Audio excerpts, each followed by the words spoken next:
Hi, how's it going, everybody? And welcome to the Debutify podcast, the premier e-commerce podcast brought to you by Debutify. I'm your host, Alex Bond, and today I'll be sitting down with Irina Poddubnaia, the founder of TrackMage, about some of the problems and solutions that come with tracking shipments. TrackMage is a software tool that allows e-commerce brands to have a 5 to 10% increase in sales by simplifying the customer experience. It allows them to track their products on the platform, upsell the customers, then automatically follow up with them for reviews. So without further ado, here is my conversation with Irina now.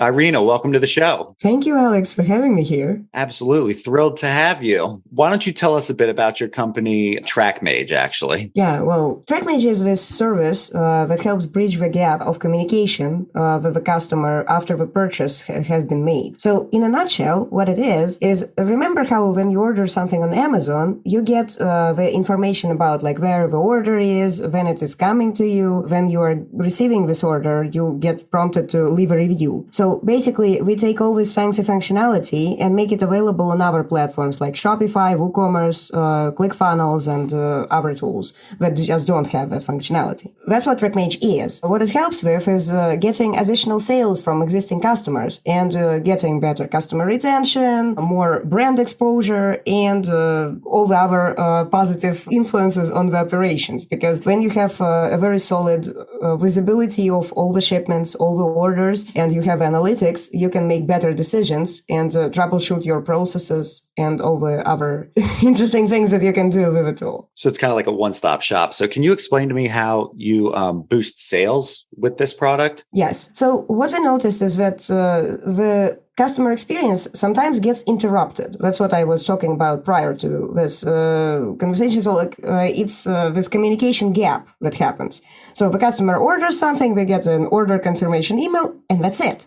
And for the next, who knows how many days, because depending on the supply chain robustness, it could be from 1 day to 2 weeks or 3 weeks or even 2 months for the customer to wait for their order to get there. If there is no communication in between, the customers get anxious. They start writing to customer support and ask the question like, where is my order? What is commonly known in the industry like Vismo, where is my order request? And then there are other things that happen with customers even just going to PayPal or whichever credit card provider they have and just filing a chargeback or a refund. Because we're not sure that the order is getting there. So what we noticed is that this is a great opportunity for the brand to still continue communicating to the customer. So first of all, when the customer sees those emails about their order, they don't treat them as marketing. They open them in 60% of cases, and they see them as transactional. And while they open those emails, they actually read the content, and they are not expecting to be sold anything.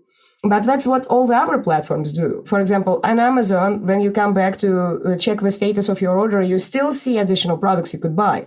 The problem for the e-commerce brand is that the products that are shown are not their own. They are just random stuff that Amazon is currently thinking this customer is going to buy. When you have your own store and you have your own tracking page, you can show your own products.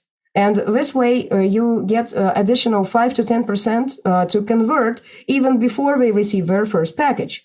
And that's exactly what the offer is, because this is the minimum that you can get with the post-purchase experience. Depending on the robustness of your offers, or if you have some specific promotions that you can put there, the conversion could go up to 15% or even 20%, where the customers are going to be prompted to buy something that is just now on sale for this specific price, or it's a hot product that they already bought, or they want to purchase an additional copy for their friends or their family as gifts. So it just depends on the marketing side of the offers that you're presenting. But still, even if you present just your regular products, your main list of products, you will get up to like 5 to 10% extra sales without actually remarketing to those customers. So you don't have to pay for ads to get them back to the store. You don't have to send them marketing emails. You just invite them to check the status of their order, which they were going to in any case. And that's when you get them. That's when you get those extra sales. Well, and it sounds like too, because you're keeping the customer who's engaging with the website in communication consistently throughout the process. The retention is then coming in as well because they're getting email. once or twice every other day or so, updating them on how the order is progressing in the tracking, that they're actually returning to the website more often as well. The thing is, most of the businesses that I've seen, at least most of the businesses that become our customers, they usually just send to the customer the tracking number. And the tracking number goes to the page provided by UPS, FedEx, DHL, or whichever carrier they used. So the problem with that is that all this traffic, those additional visits that the customer pays, they go to UPS. And they go to FedEx. And sometimes it gets even, like in my case, when I shop around, when I get this tracking number and I check it, I don't even remember which store it came from, because there is no information about okay, this package, what does it contain? Which brand is it coming from? And since there is no branded experience and there is no connection, the customers, they cannot even ask questions. What if the package gets stuck in customs and they need information about the content of the package or an invoice, a commercial invoice? They don't have any means to remember which package or which company to go to for that information. And that's why it's better to provide the hand-holding after the purchase. If you provide good customer service, you increase the probability of that customer buying from you again because they had a great experience. So that's all about customer experience overall, not treating every customer as a one-off transaction, but always focusing on the lifetime value of that customer. And I love the focus on customer experience. And that's something that I think translates really well on your website, with this emphasis on customer experience and making TrackMage as user-friendly as possible for your clients. Is that something that required a lot of research? How did you go about that? You mean how did we discover what needs to be done? Yeah, in terms of the customer experience, because I think it is pretty complicated to find all those problems without putting it up a little bit. So did you have to kind of trial and error, or were you able to research some of these obstacles before you found them in a beta? Right. So that's the backstory of the business. So basically, before we started TrackMage, we used to run an e-commerce fulfillment center in China for 2.5 years. And we used to package the goods, send them to the customers, do all the customer support ourselves. And that's how we discovered all those pitfalls and problems that arise during this process of shipping and the post-purchase or fulfillment part. And that's how we knew already, TrackMage is maybe 10% of what we actually wanted to build in the first place. Because I understand that there is a lot more we can offer to the customers, and we're still working on it. And right now we're rolling out the version 3.0. So this is the third iteration of everything that needs to happen. And we have more robust fulfillment functionality and more robust post-purchase experience. We change the design all the time just to cater to the needs of a customer. And obviously, we always get customer support requests that are asking for additional features. And we are trying to implement as many as we can. I'm sorry, I was going to ask you, if that's how you came up with the idea for the company, is by working with this fulfillment center and saying, hey, I think this could be a better way. We were the fulfillment center. Yeah. Don't misunderstand. I used to live in China, and I still don't speak Chinese, but it was what we did. It was built in the trenches. Basically, when we were working in this fulfillment business and we were dealing with all those case-by-case customer issues, we always tried to implement the functionality. And after the business went bust, after we ended that company, we were left with a system. And that system became the basis of TrackMage that later we were able to offer to other businesses all over the world. Right now, we're focusing mainly on implementing some integrations and making it a seamless experience for the customers to just one-click install and not think about everything else. Because with e-commerce systems, sometimes the hurdle is to set it up correctly. And not all the e-commerce entrepreneurs, they have a tech-savvy background, or they have some developers on call. We're trying to make it as technically easy as possible. Mm-hmm. Exactly. And I'm not the most tech savvy guy on the planet, but the easier the better. I'll tell you that much. So, what's really impressive is, when I was perusing on the website and looking at these carriers that you work with, there's over 1,000 of them. And I think the catalog of carriers that you work with is extremely impressive. So how did you go about building relationships with them? I mean, how does that system kind of work out? Well, I would say that it's not as complicated as it sounds, at least from the development standpoint. Most of the carriers, they have public APIs, and they already provide all this information for the party websites to get it. All it takes is just implementing the integration with their API and get the information. I guess the challenge was to unify all those formats, because every carrier, we have their own statuses, and we have to map them to our statuses, because in TrackMage you have a handful of statuses that are universal for all carriers. But on the back end, it literally translates like, okay, this status says out for delivery. What does it translate to in TrackMage? So, okay, it is like delivery in progress. Okay, great. So that's how we were able to implement integrations with multiple carriers. But still, again, the maintenance is a pain in the neck, because certain carriers, sometimes they change their API or they change the accesses, and like, yeah, that's why the IT guys, they handle that. That's what I could say. So it seems like it's a very lucrative little business. I'm curious how your advertising works. Do you guys do a lot of advertising? Yes, we advertise on Google, on Facebook.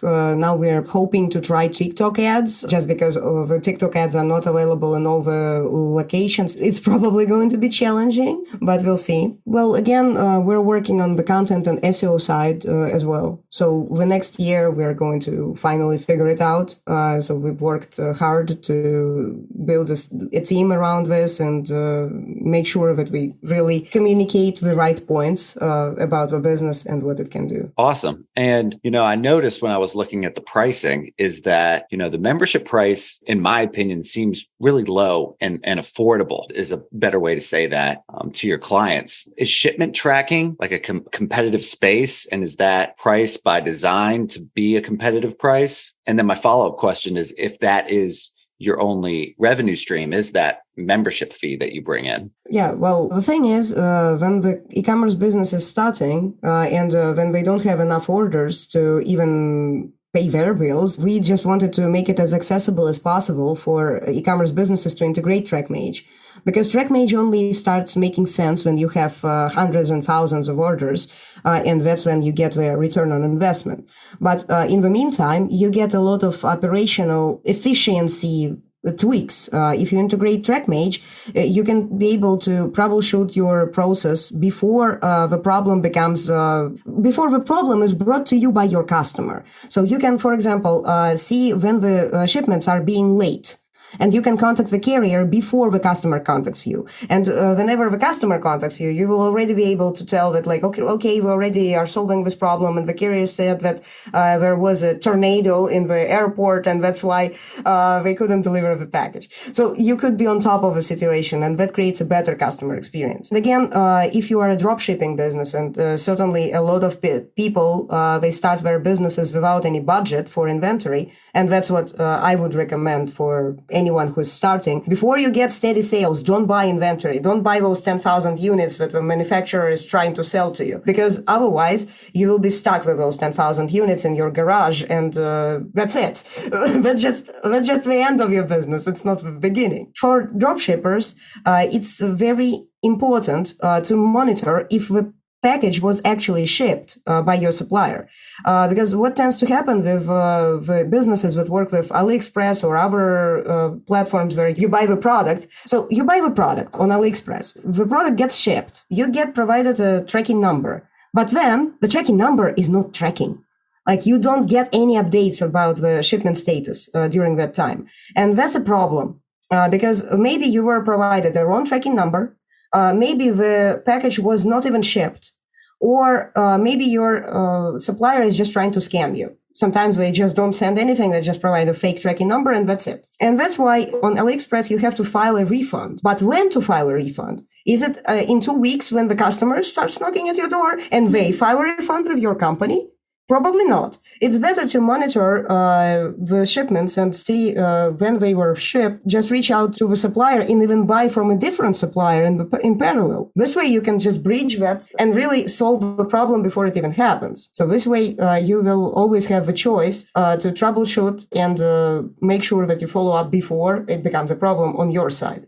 because it's their problem if you take action. And it's your problem when the customer takes action on you. One of those ways that you do that on your website is by checking everything. I noticed if someone, say, misspells an email or something, your website lets you automatically autocorrect that or edit it. And it really pays attention to kind of the minutia in those details. Oh, but that functionality actually came from the customer. So we have this celebrity customer from their YouTube influencer with 3 million followers, and they are creating an animated cartoon series about metal family.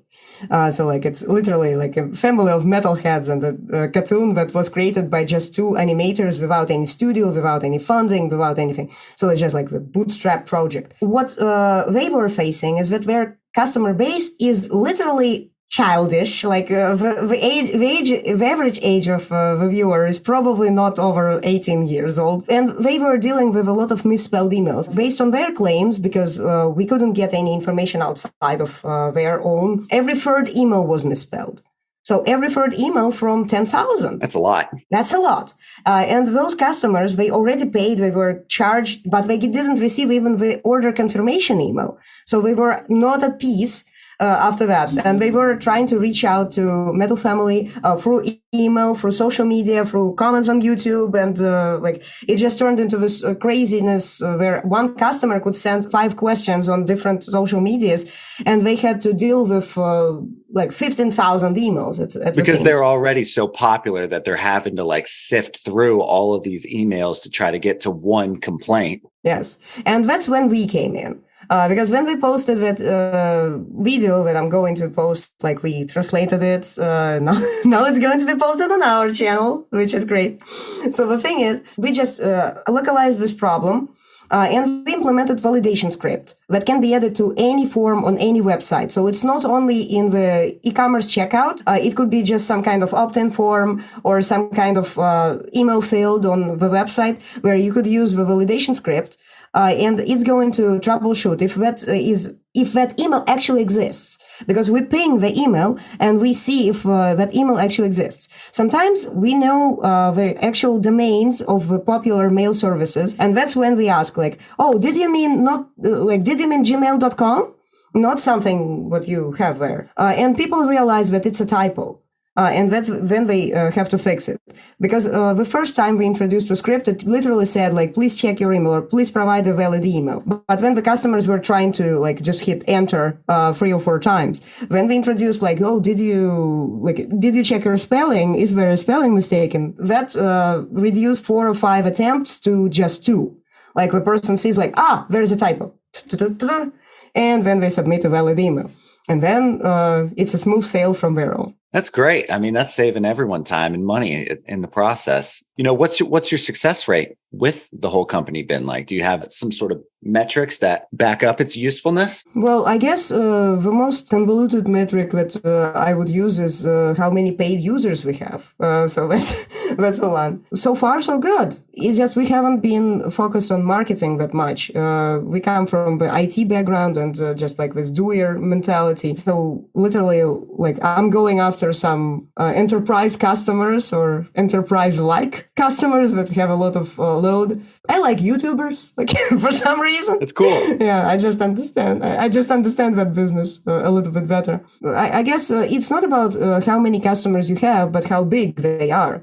So we got certain wholesaler companies that are using the service just because it provides this unique functionality that's only catering to wholesalers. In wholesale business, it's not like in retail where you ship one package for one order.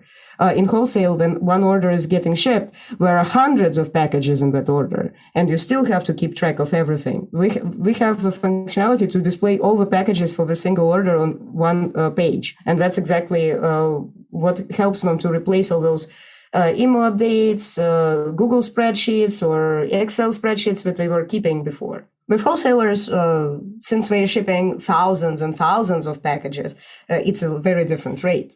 So if you just scroll up, so not the retail business, but wholesale. Yeah, the money side is getting a little bit better. Awesome. And you kind of touched on this a little bit, but what are the future plans? What are your plans for TrackMage in terms of growth and scale and, 2 to 5 years down the road? Well, I hope we're still around by that time. I so think like you will. You got years. you got the can-do attitude. The first thing that we get asked a lot, where a lot of customers that are asking for that feature is the ability to create their own tracking numbers. So there are certain logistics companies that ship the products through their own logistic routes, and they just don't use any of the commonly known carriers.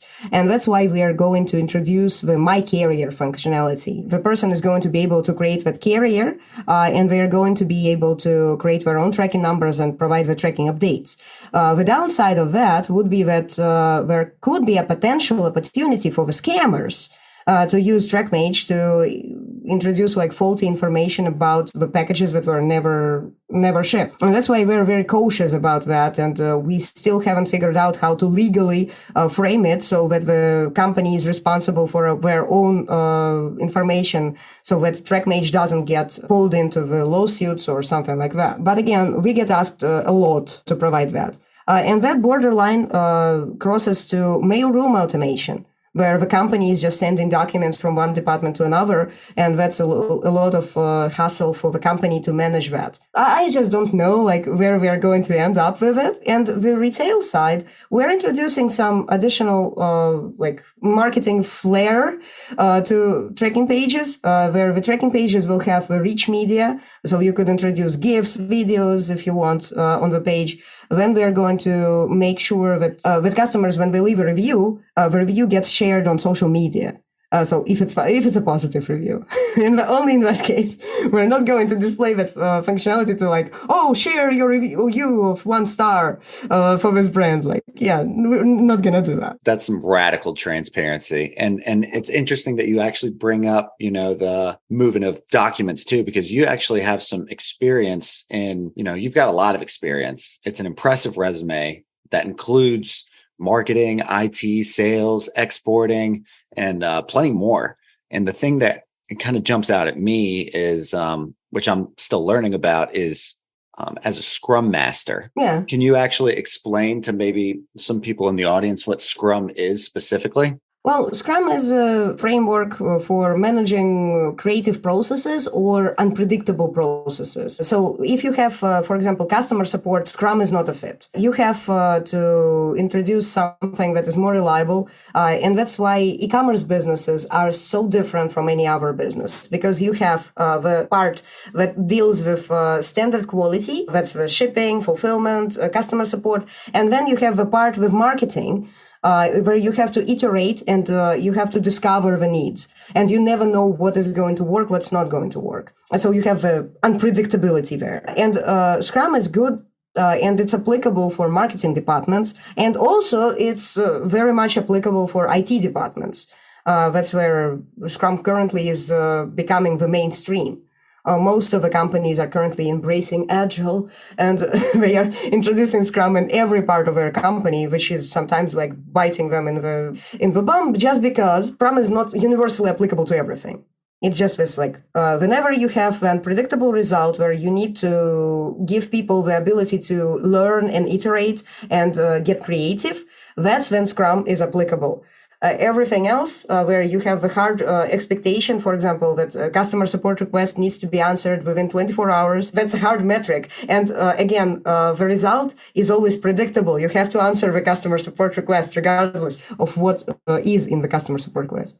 So that's when Scrum doesn't and isn't applicable. So how is, your experience in Scrum, IT, marketing, sales, all this wide experience, has that all kind of like led to TrackMage to this moment in your company? How has that experience kind of helped you out? TrackMage, as I run other projects as well. So I run it from the perspective of a servant leadership.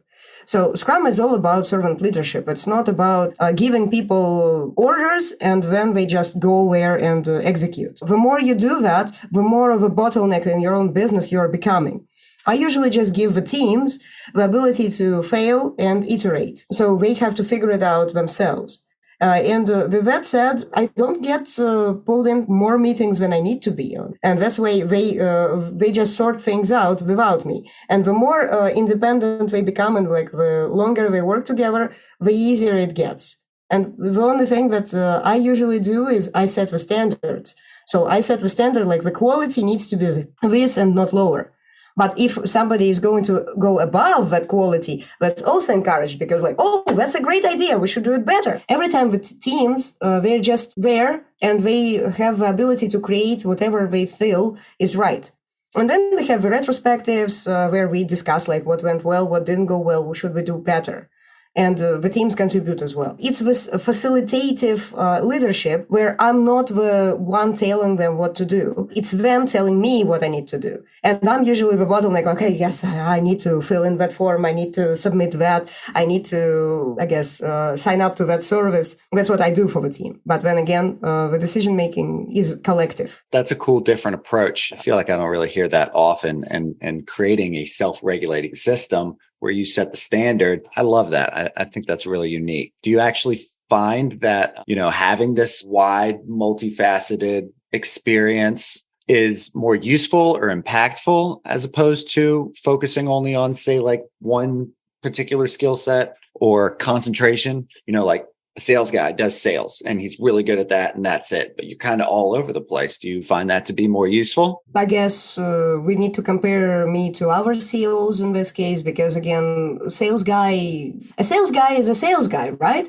So that could be a VP of sales. Even if a CEO has very solid sales experience, they are still going to have to learn about our departments, and they will have to nurture their own leaders in the company. So that they are not the only ones pulling the string and trying to conquer the world, with everyone else just sitting around and asking like, oh, what should I do? Irina, what should I do? It's almost like in that 1 Minute Manager book about like one minute manager meets the monkey. Where every employee is going to bring their monkeys to you. And then you are just like swamped with all those problems that you have to solve for those employees. And they're just standing around and like, I already asked the question. Like, yeah, please work. Yeah. That's a good anecdote. I mean, I think that makes a lot of sense. Again, that kind of goes back to creating a self-regulating system. If anything, my goal in business is to obtain freedom. Because when you are working in your business like 24 hours and you don't have any freedom for your own, that's not the ideal situation. So I'm not into creating lifestyle businesses either, where you're like, oh, this is just like some gig that gives me like extra $100 every now and then. So it should be robust, but I don't have to be in the picture for that to be robust. I need to hire and fire the right people. So that the company it's almost like the bonsai. Like I have to just like trim and nurture the tree so that it grows into this beautiful picture. So you more operate on kind of like a bird's eye view than a day-to-day, hand-to-hand. What's kind of your approach? Because I know some CEOs are a lot more big picture, talk to like 3 or 4 different people, and then it kind of falls down the tree, while others are very day-to-day. Our company is not that big yet. So if we had hundreds of people, I wouldn't be able to do that even if I wanted. But we are at 23, so I know everyone personally, and I do communicate with them often. Like I don't attend the daily stand-ups, so they do that themselves. I don't get involved in solving particular problems. They do that. I'm just there to resolve any outside blockers or think outside of the box. Even in IT department, sometimes the engineers, they're just like, okay, we're going to build this machine that's going to do that, and this is going to be taking us 3 weeks. I'm saying like, wait, that edge case is not even an edge case. Let's not do it altogether. And that's how I save the company 3 weeks of pointless working. The decision making and letting people do their best job. So that's what is left, basically. Give people the tools to succeed and the ability and freedom to learn from mistakes that they might make. I Yes. really respect that. With certain thresholds, because like if a person doesn't dedicate themselves to the job enough, or if they start making too many mistakes, and if they commit like the same mistake 2 or 3 times, that's a red flag. That's when we make a decision. Because there was this situation where we had a QA person. QA is a quality assurance engineer who actually tests the system. And the QA person was not able to find the bugs. When I hired different QAs afterwards, we were able to find 70 plus issues in various parts of the system. Some of those issues, they were very blatant. Something like, okay, I try to register and then I run into a wall where I can no longer even go back or go forward. And that was a real indication to me that this person was not coping with what they were tasked with. And this time I had to replace. But again, it's always this decision that comes from assessing everything that the person does. In a small company, it's very easy to do that. In a bigger company, it's sometimes very hard to understand if a person is performing or they're just making this impression that they're performing. I totally get that. And before we wrap up, I always end the show. You seem like one specifically that likes your time, that likes to save time and create efficiency. And I know that e-commerce and e-commerce professionals are ones that have long, stressful hours. So I'd like to ask you what you do in your free time outside of e-commerce endeavors to retain your sanity and kind of promote a healthy little work-life balance. First thing that I picked up when I just felt that I had to is I started singing again. Like I literally signed up for singing lessons, like with a private tutor, and 2 times per week I'm going and I'm singing. That's amazing. That's the end of the list.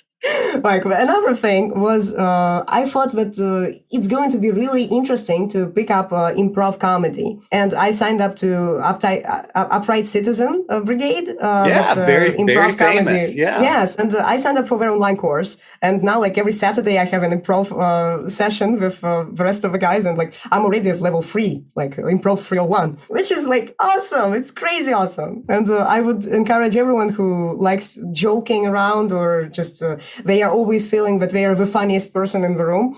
Just take improv comedy. You're going to become even better. I'll tell you what, Irina, my girlfriend actually did the same thing throughout the last year or two, as she did the 3 stages of improv and absolutely loved it. I loved going to her shows, and she'd come home and show me all these new like games that they're doing. And it's really a fun way to kind of get out of your shell. Yeah, I think that's very cool. Anything else on that growing list, or are you going to be a singing? And as of recently, singing improv comment? Yeah. As of recently, I picked up pole dancing. Nice. I bet that's really good for your core. It's insanely complex because every time I come to the studio, the trainer, she's amazing. Like I don't even know if she's human because she's like da da da da da da da da da, and then like, are you sure you're a human species? Like, how are you? That's why she's the one teaching the class. Yes. But I guess the rest of the class is also great because I talked to all the amazing pole dancers, very like spinning, like with one hand, they're just holding their whole body and all that. Like, how long have you been doing this? They said like 4 years. Like, well, if I stick with it for 4 years, I think I'm going to be good. Yeah. Yes. I only recently picked it up, so like it's like 1 month, and I'm already doing some things. That's good. So I'm hoping that it's going to become even better. Well, good for you. You're extremely well-rounded. It's been an absolute pleasure talking with you. And good luck in your TrackMage, pole dancing, improv, comic, singing endeavors. It sounds kind of crazy, but in my life, it just all makes sense because there are certain things that are guiding me, and that's how I end up picking all this random stuff. Life's a journey. It's more fun that way. Of course. And the journey is uncertain. Like we don't know when it's going to end, and we just have to try everything that we like. And I tend to like some weird stuff. Yeah.